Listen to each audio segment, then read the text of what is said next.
All right, so good to start. Okay. So first of all, thank you. I would like to acknowledge this initiative by Najib. I really appreciate this particular expedition because the thing is that I myself a very strong advocate of such knowledge sharing sessions because if someone is working in the industry and if that particular person can share certain insights with the academy and with the students, in my view, this knowledge sharing can lead to a lot of fruitful results. And one of those can be that you can align your career motives and you can align your career aspirations in line with the dynamics of the industry. So would like to start off by acknowledging the fact that he gave me the chance to talk about something on this in this session, and I do hope that it will be valuable for you.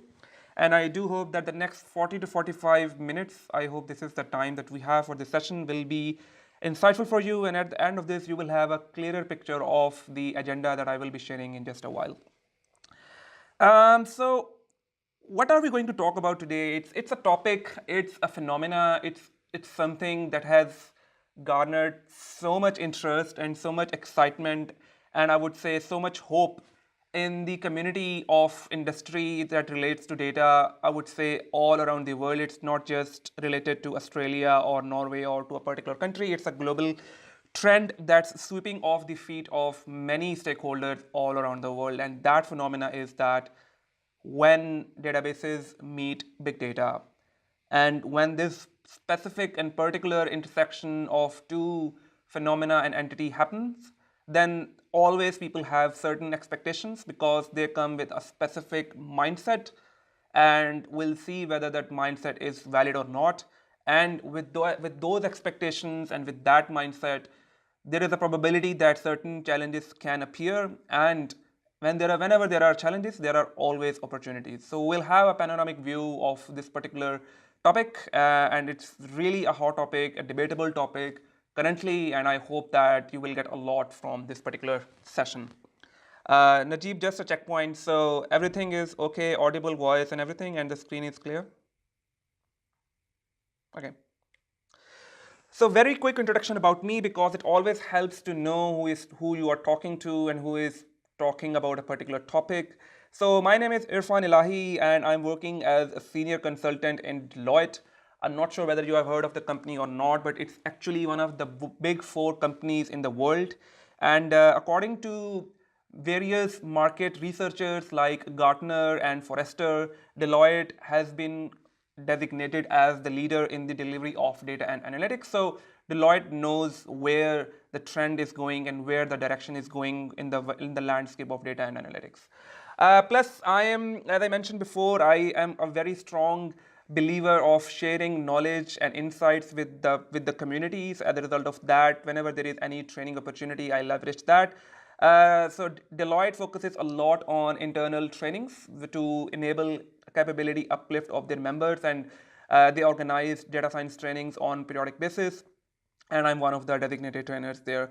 And I also spoke at a recent DataWorks summit that is organized by Hortonworks, a global big data vendor. Last year I spoke there, and when there are meetups in Melbourne, one was organized by AWS, I participated there as well. I'm an instructor as well on Udemy. It's a marketplace of different courses, and I have launched 2 courses. There are around 18,000 plus students enrolled in my courses learning about big data and analytics, and I will share those courses with you. If you want to enroll, you can always learn from my resources. And I am currently authoring a book on Scala, which is a language that's heavily used in big data. And I was a technical reviewer of a Hadoop book that has been recently, now that has been published. It says that upcoming, but it has been published recently by a press. So just a very quick tidbits and trivia about me. I don't personally like using PowerPoint presentations because it leads to that particular aspect of death by PowerPoint, but still it gives me a direction because these topics, each and every topic and subtopic can demand so much comprehension, and I can go into so much detail. So these slides will help me to align with the main agenda. And it always helps to have a holistic overview of what you're going to learn and what you're going to be exposed in this session. So we'll start off with a very quick overview of traditional databases, I do believe that you are all quite well versed with this particular technology facet. We'll see what capabilities and use cases databases have been used for, what are the functional capabilities that we now take for granted when we use traditional databases. And then we'll slowly see that there were some drivers of disruptions that happened in the landscape of data and analytics. And when those disruptive drivers and disruptive trends happened, how did traditional databases coped up with them? And when they tried to evolve to align with those disruptions, whether this was successful or not. And then along with that, there was another phenomena that happened, that is the revolution that big data brought in the overall paradigm of data and computing.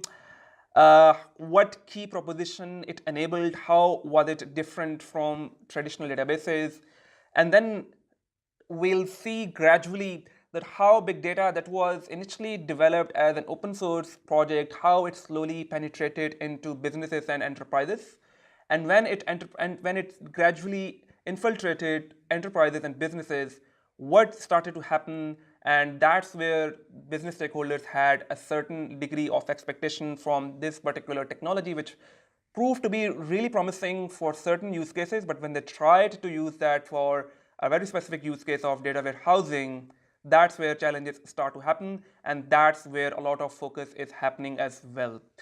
So that's going to be our journey today, and I do hope that it will be interesting and insightful for you all. And yeah, just a quick comment about logistics. If you have any question, I would suggest to park it and ask it at the end of the session, so that we maintain this flow and we are able to conclude this session within the committed time. Traditional databases, I wish that I was actually at the premises and could actually interact with you in a one-to-one and face-by-face session, because I generally believe in more interactive session. It's more like a one-to-way session, but still, I do hope that all of you know what databases are, and you are currently enrolled in a database course as well, and you must have learned a lot about them. But I will still try to provide some basic information about those. So we humans in different forms, whether we are like a simple user, whether we are a business customer, or whether we are a developer, we are all consumers of technology, and we consume technology in different forms and different shapes, from smartphone apps to desktop applications where we manage retail, for example, inventory data, to some applications that are delivered through cloud or through web, like the software as a service applications like Gmail and let's say Facebook and whatnot. And all of these, if you understand the architecture of many of these applications, you will find a particular pattern, architectural pattern that exists there. And that is that each application at a very high level requires mainly two capabilities. One is the ability to store data, and the one is the ability to process data. And that's where databases have been used traditionally, and they have evolved over the years. They have embraced and embodied a lot of capabilities to enable us to store data in an optimized way in these data stores in a specific model or in a specific shape that we generally call as relational models. So generally data gets stored in the form of tables, and the tables have relationships between them, and we have a structure like rows and columns, and each columns have certain properties associated with them. There can be different constraints assigned to different columns. So all of these are storage related semantics that these databases provide. For instance, if you go to an e-commerce website, you see different products displayed there along with different metadata like name, price, availability status. So all of this data is actually getting sourced, it's actually getting retrieved from a storage layer, which is generally powered by a database. And traditionally, that has been the role of the SQL-based or relational database management systems. And there are different players in that space, like open source products like MySQL and Postgres, and proprietary and commercial products like Oracle and SQL Server and Teradata, to name a few. And similarly, when we have these databases providing the capability to store data, there is always a requirement that we can somehow retrieve that data and do some processing with them, do some analytics with them, do some analysis with them. And the language of choice that has been accepted as a standard language, that has been considered as a de facto standard for all the interaction with the databases, had been SQL. SQL structured query language. It's a declarative language. It's a high level language. It allows you to express a business logic at a higher level using somewhat human readable and human appealing form. And so that has been the primary language of choice. And with these two capabilities in conjunction, databases have had a lot of use cases. Some of them I have alluded to before. So these have been like the backend persistence layer of many applications. And if I talk specifically in the context of business intelligence or driving insights from the data, then you may have heard the term of OLTP, which is online transaction processing systems. So even these databases, they do exist, and their basic model or entity is table, but the way you actually develop relationships between them, or the way you structure these tables, can have a lot of impact and can have a lot of is highly and directly correlated with the nature of operations you are doing with them. So for example, if you are developing a point of sale or customer facing CRM application where a lot of create, read, update, delete operations are happening, a lot of transactions are happening at higher speed, for instance, then you generally pivot to somewhat OLTP systems where the data is generally highly normalized, which is optimized for such use cases.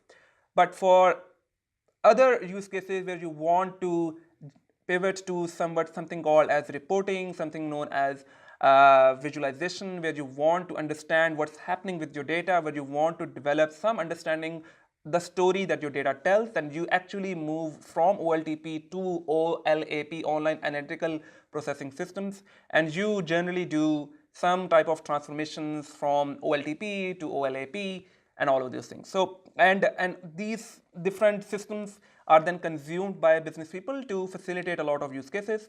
And for OLTP, as I mentioned before, this is generally used for applications that are transactional systems, and then OLAP is majorly consumed by those end users, which are business people which want to run some reporting. And again, these databases have been powering and have been catering the demands of enterprises, because enterprises have been capturing and storing a lot of structured data since long, and they want to analyze and they want to answer the questions that can have a lot of impact on their decision making. So that's where terms like business intelligence and data warehousing come into play. So databases have been doing this job for a long time in a very proficient way, and they serve the purposes, they were fit for the purpose, and all of that thing. And one thing I want to call out, which is on the left side of the screen, is that these two particular facets or layers or components of databases, that is store and process, these two are very tightly coupled in a database system. So you cannot isolate processing layer from a storage layer in a traditional database systems, and you will see that this can become a very strong differentiator when we move to big data systems. So that's the key takeaway, that databases store and process and have been used for use cases that range from one particular use case to another depending upon the context. I'll now talk very quickly about certain functional capabilities, and these will form the foundation of the challenges that we generally encounter when we move to the world of big data. So I hope that the term ACET is not a new term for you. It's one of the capabilities, one of the key semantics that databases come with. So it stands for atomicity, consistency, isolation, and durability. So it relates to the fact that if you do an operation with a database, whether that operation can either fail or not fail, and one transaction should not impact another, and the data in the case of any failure should not be impacted. So these capabilities are built in databases, and these are considered as the nuts and bolts and the parts and parcel of any database system. So it's something that we take for granted. It's something that we expect database systems to provide. Similarly, indexing is another optimization technique. So if you have a table, you can develop index on them, and these indexing data structures can allow you to run queries in an optimal way that reduce disk IO, that reduce disk seeks, and allow you to retrieve data in a very proficient, in a very optimal manner. And there are different types of indexing like clustered and whatnot. So, but these capabilities are there, and we can leverage them, and we have been leveraging them in databases. Similarly, mutability, it's a no-brainer for databases.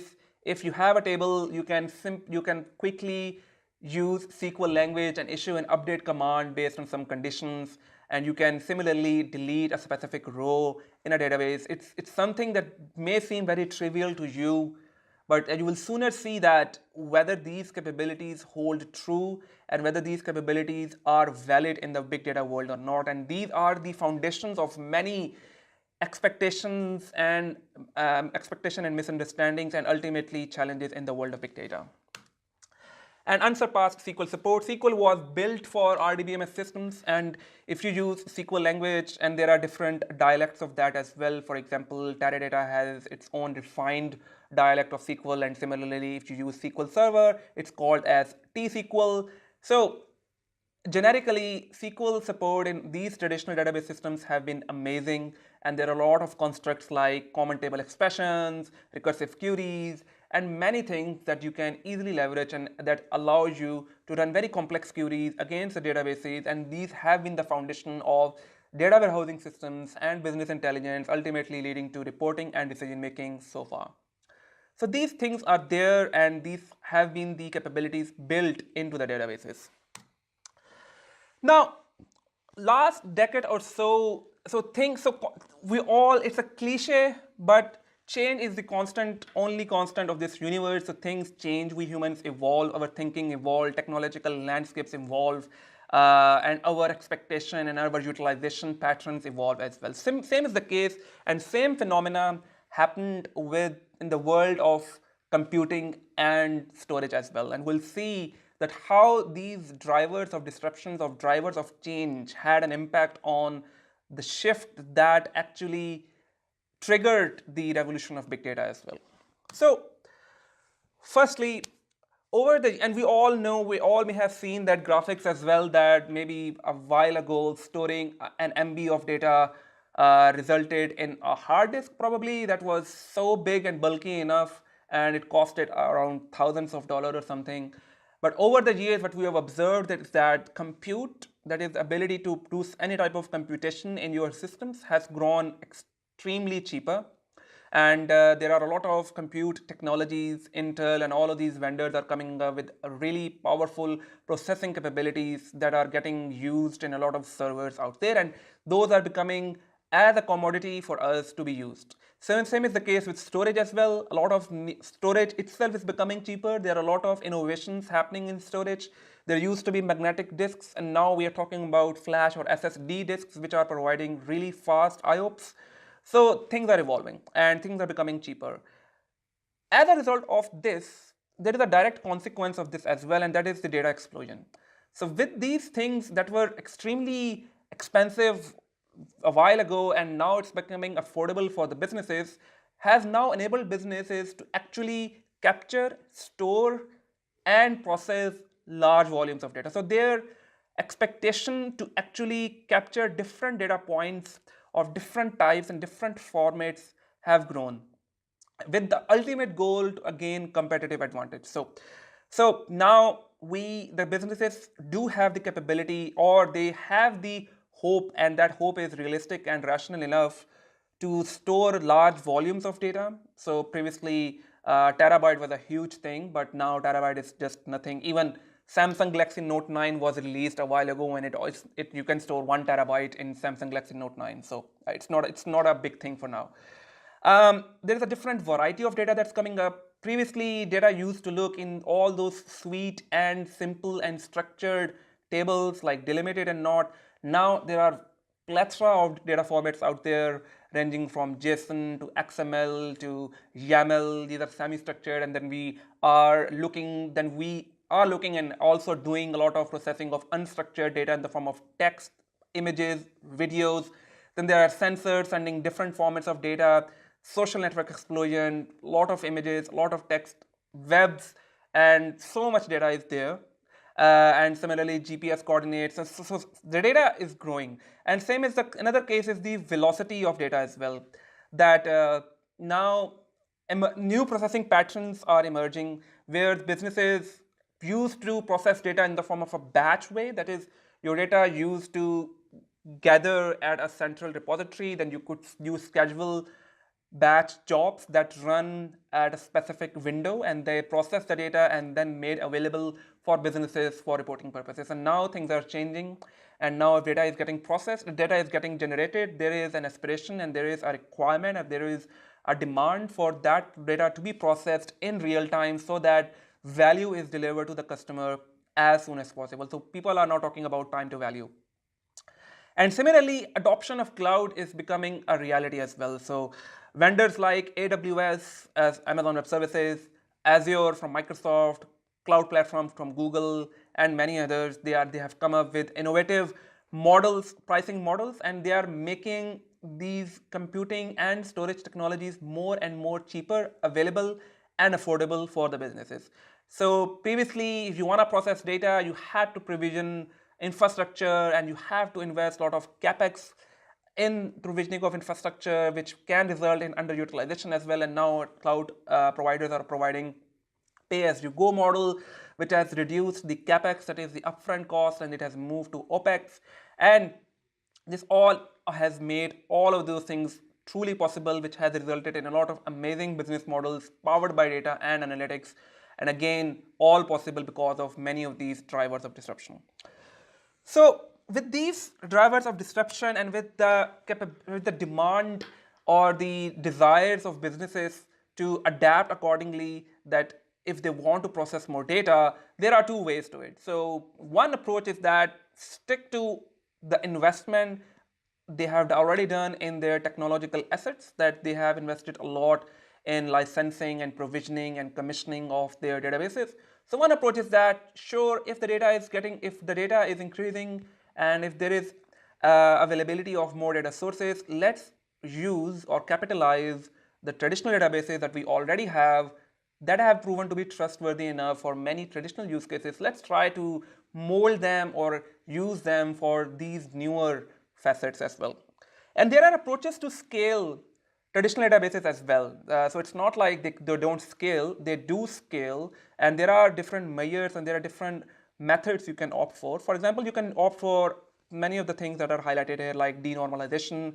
So when you store a large amount of data in traditional databases, and if you want to do joins between the tables, that's where problems start to happen, because join intrinsically is a very expensive operation.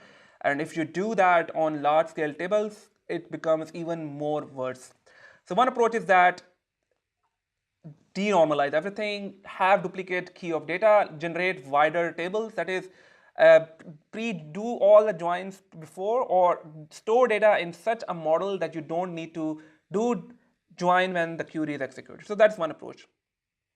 And then there is another approach as well, that is you can opt for caching technologies, and so you can have a caching layer on top of databases, so that if the queries are hitting database, and then you can persist those result sets or those objects in the caching layer, ultimately with the goal not to hit, not to query, not to interact with the database, and furnish the results expected from business queries right from another layer.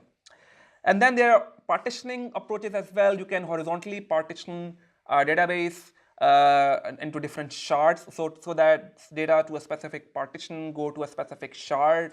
That's also possible. And there are materialized views as well. That is, if there is a specific query that you anticipate that your business users run a lot, then you can pre-compute that query and store that as a view, and actually store that as a table as well. So it's kind of like a materialized view, so that whenever that query runs, it generates the results right from the data from the table. It doesn't need to actually go into the whole processing pipeline. All of these things are there, but one question that one should ask is, what is the efficiency and operational cost to operate at scale? That's the first question that businesses ask. That sure, there are on paper, on theory, technically these things seems feasible enough to enable your databases to operate at scale, but are they really efficient? That's the first question. And what is the operational cost to manage all of these? Because ultimately these technological items or entities or systems are managed by, let's say, operations team or DevOps team, and that becomes an overhead for them. So, and again, is there a limit that you can ultimately hit with these particular approaches? That's also a question.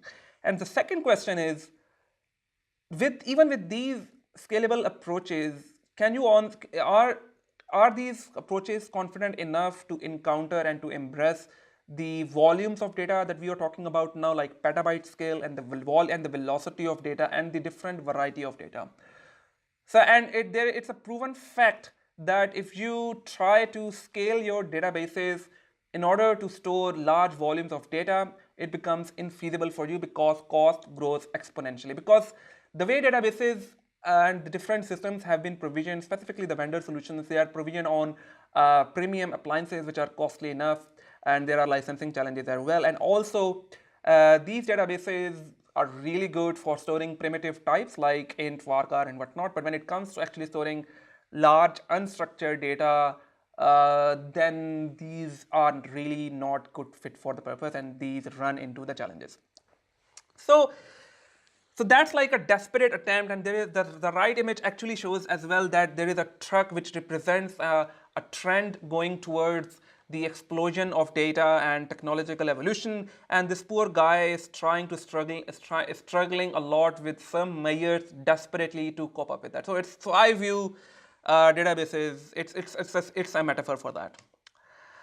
And now let's talk about rise and advent of big data. It's something that happened in parallel, and it's something that we can say came out of necessity, and it's something that's changed the way people approach the problem of scalability.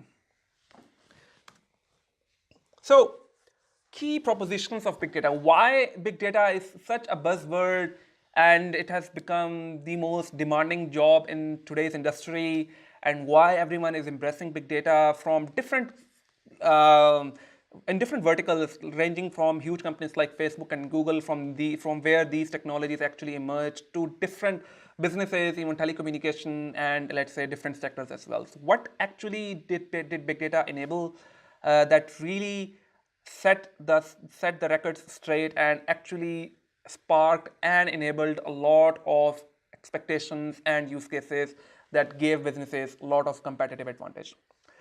So first thing is that horizontal scaling. So big data changed the way scalability is addressed. So traditionally, the way to address scalable problem, that is that if you have, let's say, X amount of data, and if your demand or if your expectations are now to process 10 times or 100 times of that data, one approach that was heavily followed in traditional solution was to make your individual servers or machines bigger. So like throw more processing capacity in them, integrate more RAM in them, and all of that. But there is always a finite extent to which you can scale, because there is always a finite capacity on the motherboard or the hardware which can bear these resources.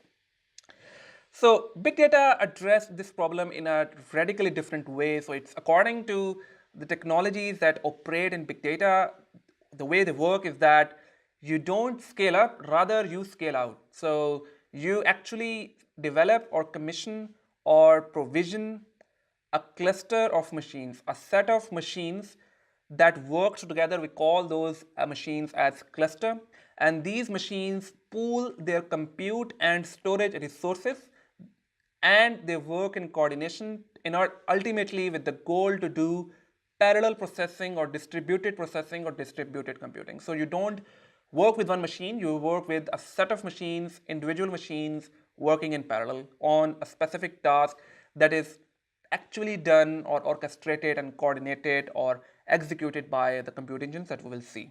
That's the first paradigm shift that happened. Another thing was that Hadoop was originally meant for analytics use cases, and the intent was to process unstructured data like the web scale data or the social networks scale data. So that was the original use case of Hadoop, and we'll slowly see that how these forms of use cases or different series of use cases evolved into something else. And also another thing that these big data platforms leverage and maximize is the notion of data locality.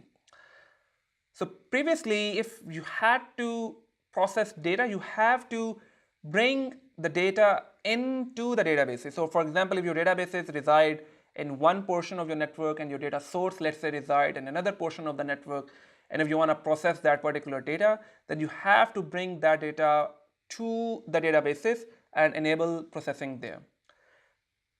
Hadoop and big data platforms took another approach. It was like a 180-degree shift, and that was to bring compute to where the data resides. Because we are talking about not one system, we are talking about a set or a distributed cluster of machines. So one of the, and that's where different caveats happen, like network bandwidth and whatnot. So the intent is to reduce the network bandwidth. The intent is to reduce as much traffic as possible on the network, because that's where the resources run into bottlenecks. So the notion is to spawn or trigger or launch compute processes where the data is actually residing, so that data is processed locally. So that was the main premise, and that led to a lot of optimization down the road. Another key proposition of Hadoop platforms or big data platforms is the decoupled storage and compute. So, and this is something that I highlighted in the first or second slide as well, that databases, the storage and compute are tightly coupled, they are integrated into each other, they are woven into each other, and you cannot extract them apart, you cannot separate them out, you cannot segregate them. But in the case of big data, the way we architecture such platforms is that they are pluggable. So, for example, you can have data in a central data store. Let's say if I talk give a specific example. So let's say in AWS we have the notion of we have a product known as S3 buckets, for example, and there is an equivalent in Azure known as blob or data lake storage. So we store data, let's say, on those data stores, and then we can make use of our compute engine of our choice. So we can use MapReduce engine, processing engine. We can use, if we don't want it for any reason, if there is something else that is well suited, let's say Apache Spark, that's another compute engine in the world of big data.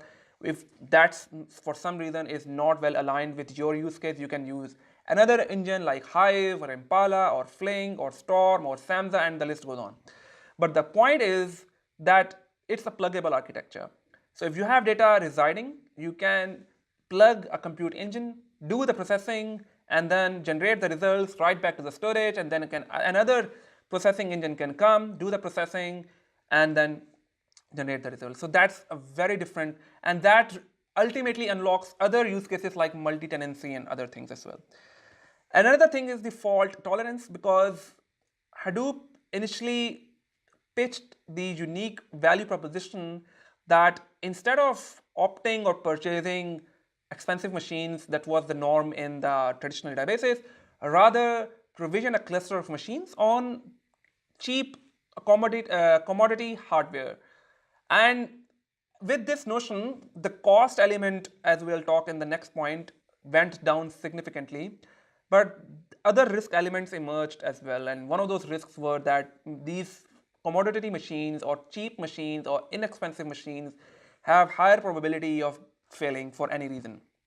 And then as a result of this risk, the way to address this risk is to have certain fault tolerance capabilities in your platform. And this is what big data enabled through a variety of ways, like replication, and then a lot of different mechanisms are there.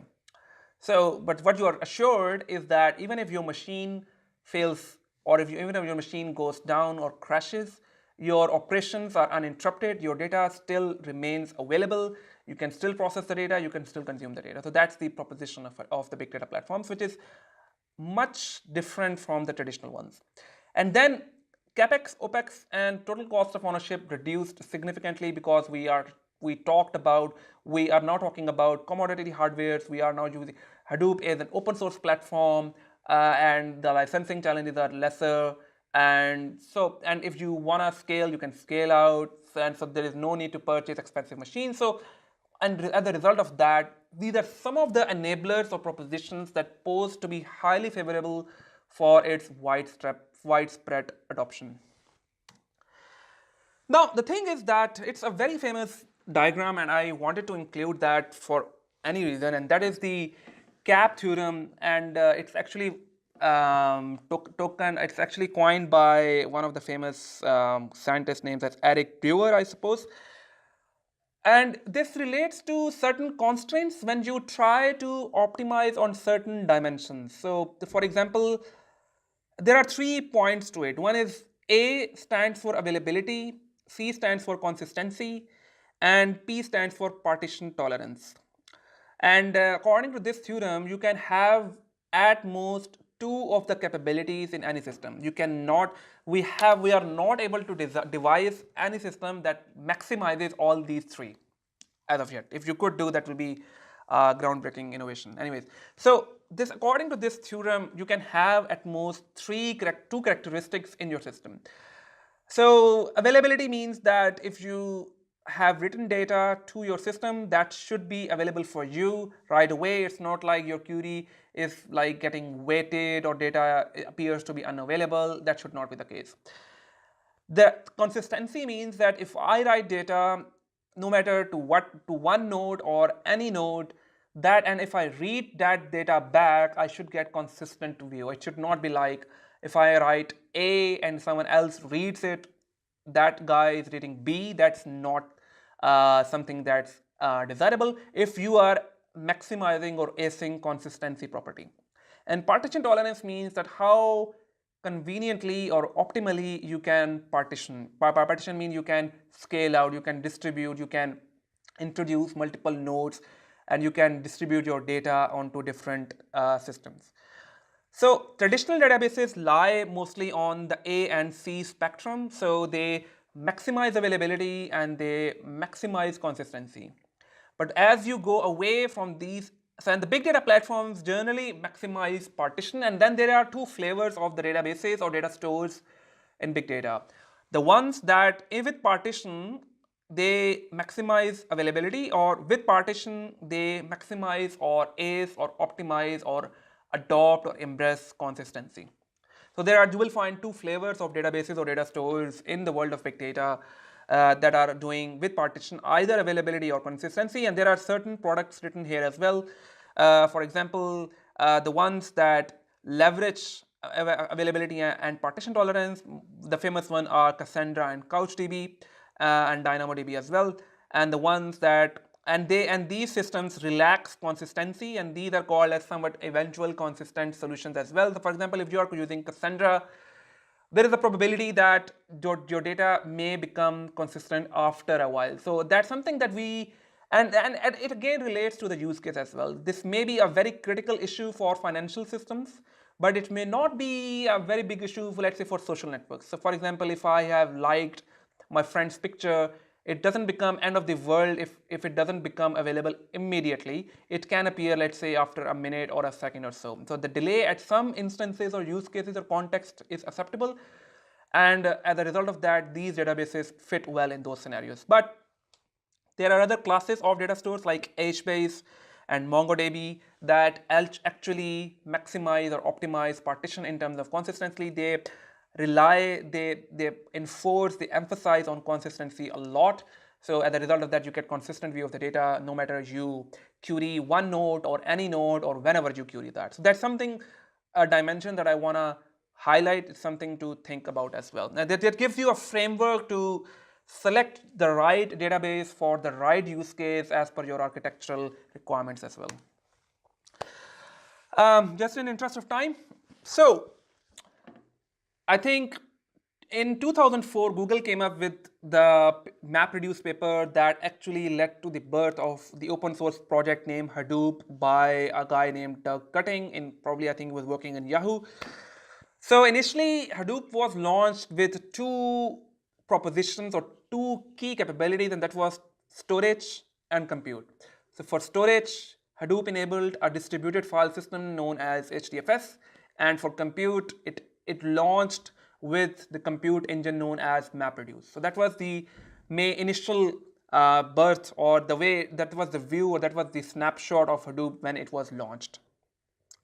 And then over the years, the Hadoop ecosystem evolved immensely. So we generally use the word ecosystem with Hadoop because Hadoop is like, so when I talk about Hadoop, it's something like not one software, it's like a suite or a concert or a system of software and services that work together to ultimately provide different capabilities. So, and that's what happened. So different compute engines appeared from MapReduce. We saw the evolution of Apache Spark, Then Facebook launched, not in the same strict timeline sequence, but still Facebook launched Hive that provided SQL on Hadoop interface, because at the start, the only way to process data in Hadoop was to use Java language and write very verbose mapper classes and reduce classes to process the data at scale.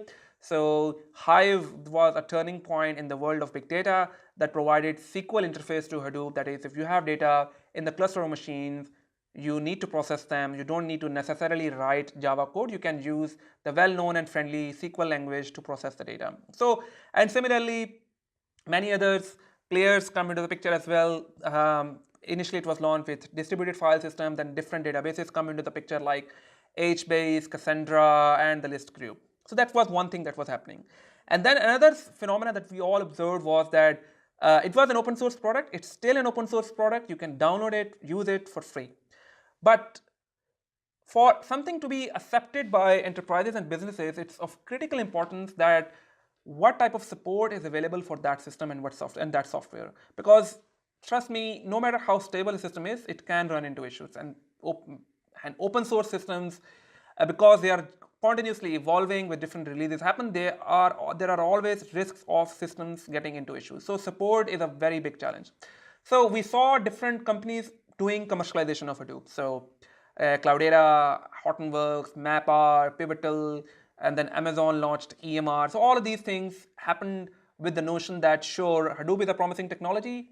These companies build their business model by providing Hadoop and providing support with the Hadoop, plus they developed certain customizations and innovations in the Hadoop ecosystem that we can talk about separately. So commercialization happened, which was another appealing thing for businesses.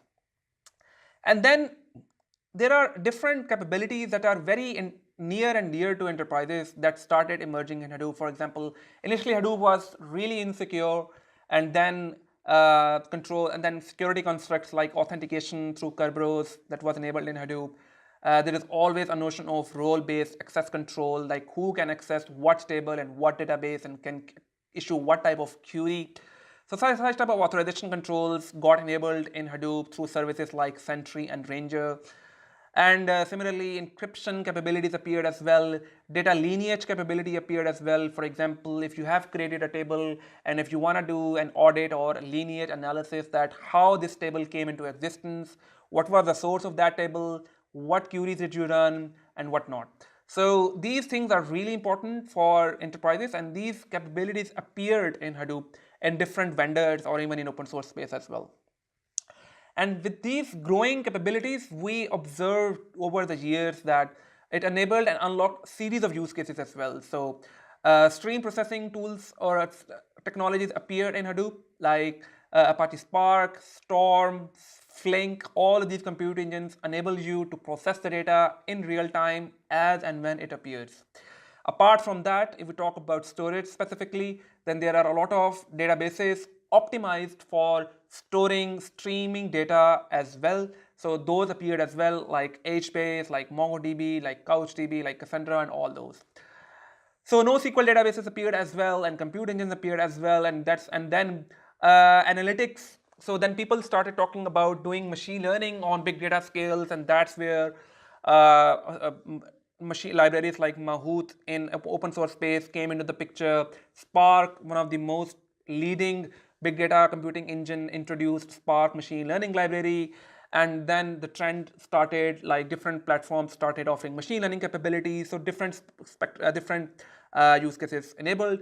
And then we are all excited about artificial intelligence, and now the world is talking about how to optimally run deep learning workloads on Hadoop, and there are libraries like DL4j that have appeared, and TensorFlow's integration with Spark is a new thing, is a hot thing as well. So all of these things are happening.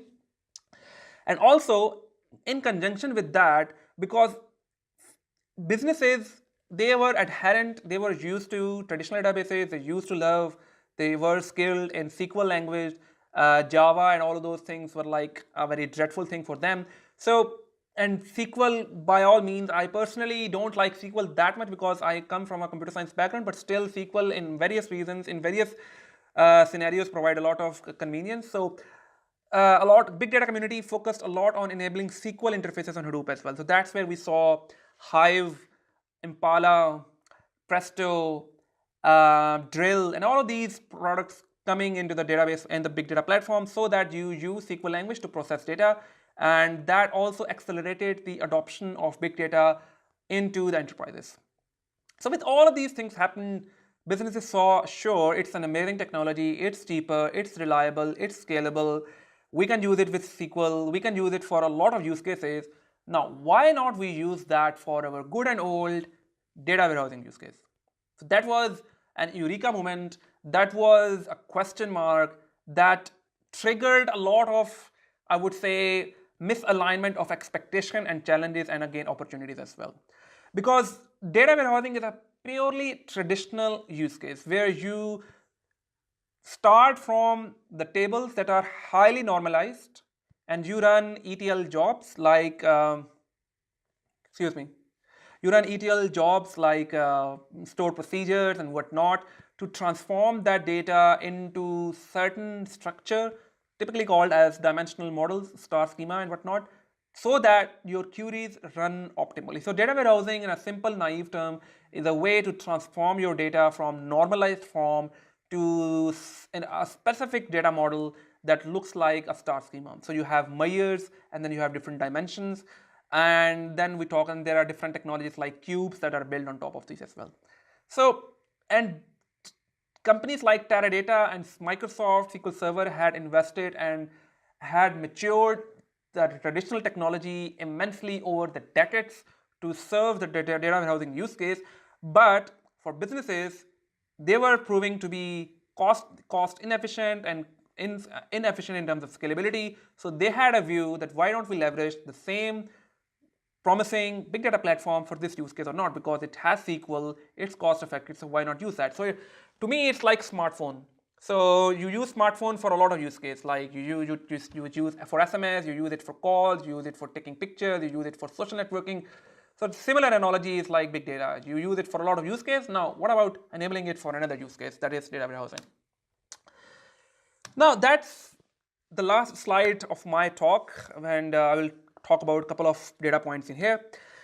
So, as I mentioned before, data warehousing on big data is a controversial topic. It's something that has generated a lot of interest again and concerns, excitement, and a lot of hopes and broken dreams in the world of big data and analytics. Because it's a traditional use case, it's optimized for traditional technologies like SQL and whatnot, and using Hadoop that was originally built for purely analytical use cases, for purely processing unstructured data in an optimal way and using it in such a way that it serves and meets the requirement of data warehousing at enterprise grade is a big ask. The where does the challenge happen? Now, why there are so many concerns with this is a question. The first thing is, and that's where you can relate to the functional capability that I highlighted in previous slides, that the things that we take for granted, the things that we expect databases to provide trivially become truly crucial for these databases, for these big data platforms. First thing, when you use big data platforms, you are stripped of the luxury of doing updates and deletes at a row level. So if you have a table, let's say in big data platform, let's say you created a Hive table on it and you want to run an update query so that you can update a specific row or delete a specific row, you will be disappointed because it cannot be done. So that was the initial state.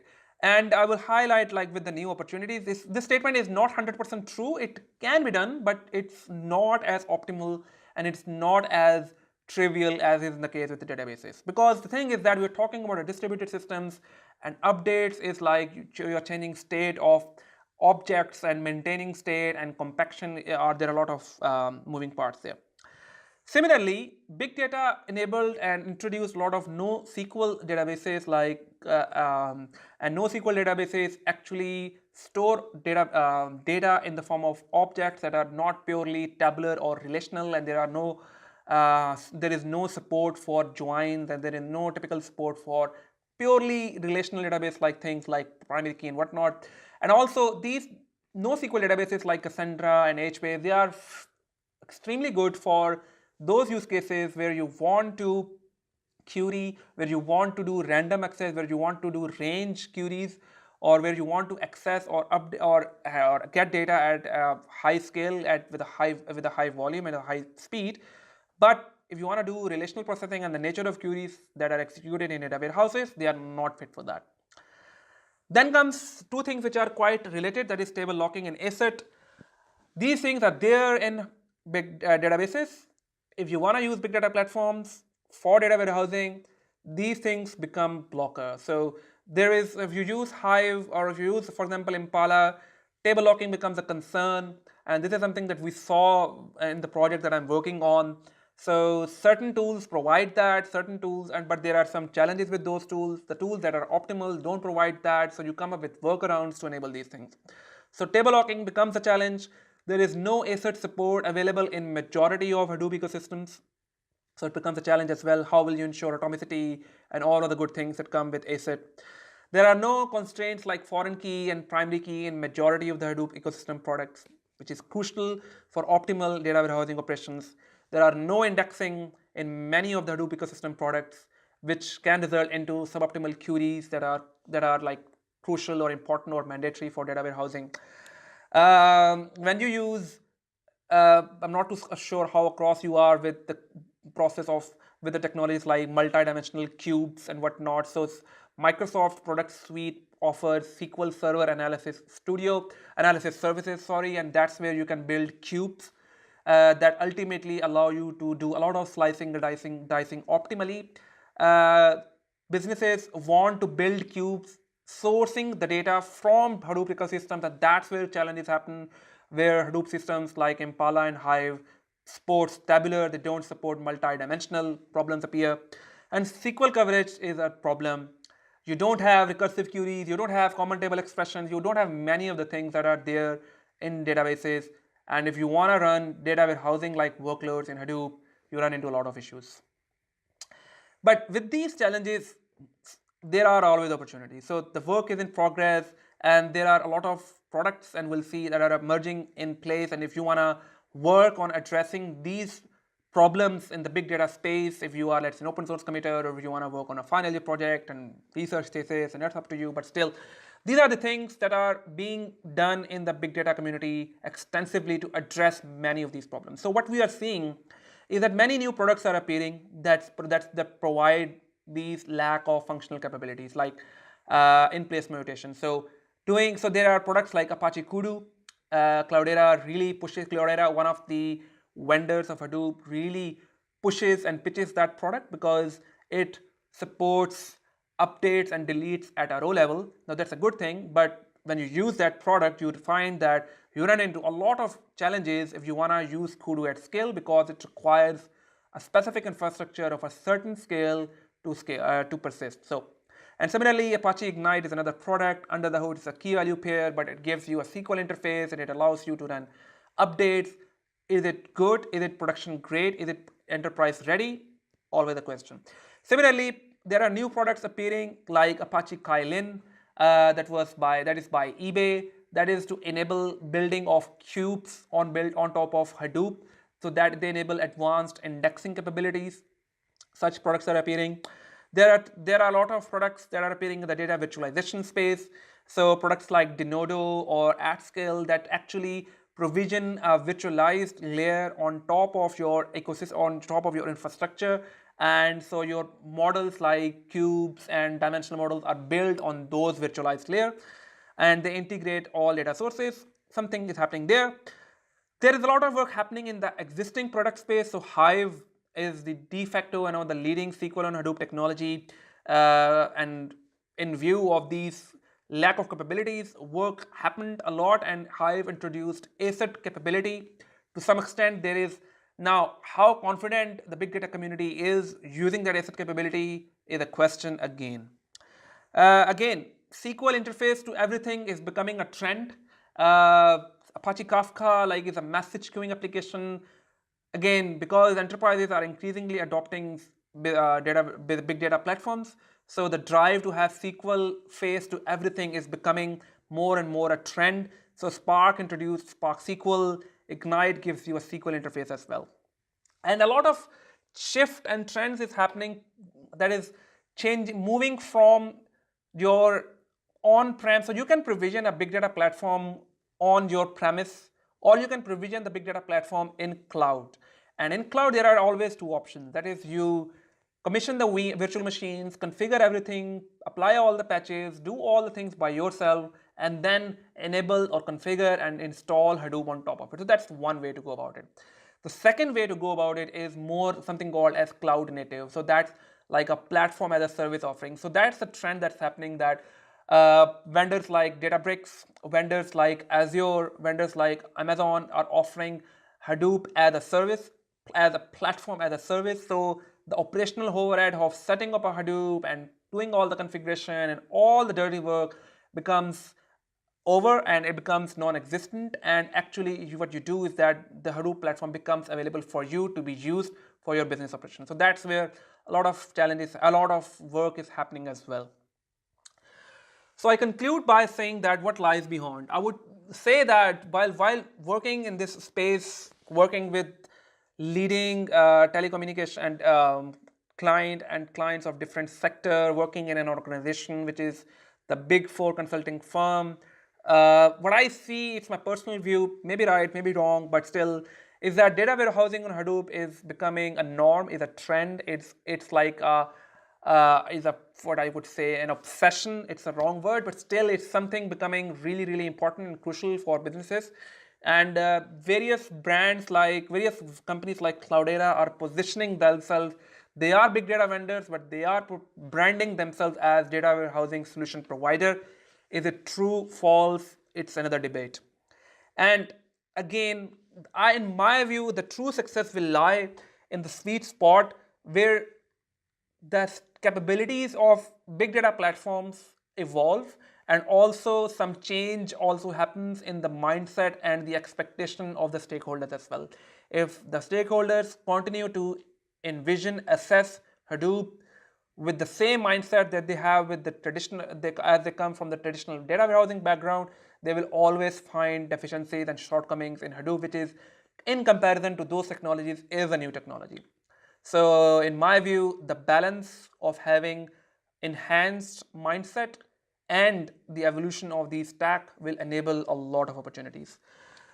With this, I am open to accept any questions, and it's a shameless plug, but still, if you are interested in learning about big data, there is so much to learn, but still, if you are learning about specific things like Apache Spark, which is the leading big data compute technology in Hadoop, extensively being used in all businesses of all scale for a lot of use cases, you can enroll in my course. I will share this slide as well. I'm quite near to launching my Scala programming book for big data analytics, because it's a challenge. If you want to use Apache Spark optimally, you need to learn Scala, which is one of the hottest JVM language. So I'm writing that as well. And then I have already launched our programming course for data analytics. So I will share the slide with Najib, and he can share it with you all, and you can enroll, or you can always Google these things on your own. So I conclude my session now. I hope that it was interesting and insightful, and you learned something new out of it, or useful out of it probably. And if you have any questions, I'm more than happy to answer.